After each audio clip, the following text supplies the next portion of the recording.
احتمالاً این یارو رو همه جا میبینید. اسمش جیسون واتکینز جونیور، اما اسپید صداش میکنن. 20 سالشه و سولاخی نبوده انگشت نکرده باشه.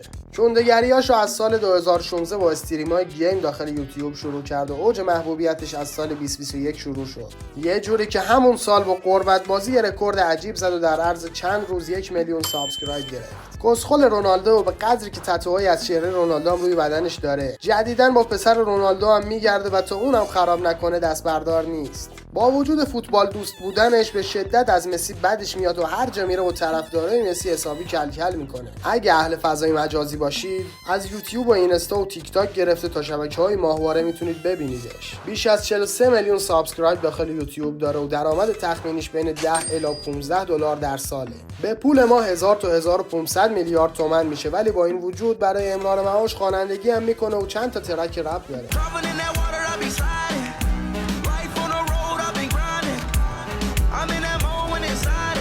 غذای مورد علاقش جیگر و اونقدر دور و برش هست که میتونه جیگرکی بزنه. خلاصه هر جا این باشه برنامه کسکلک بازی به راهه. از انگوش کردن بازیکنای کشتی کج بگیر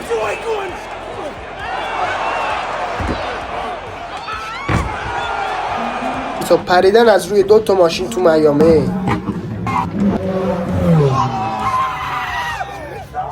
یه چند تا افتخارات دیگه مثل استریمر برتر سال 2024 و اینجور چرت و پرتا داره که واسه ما مهم نیست.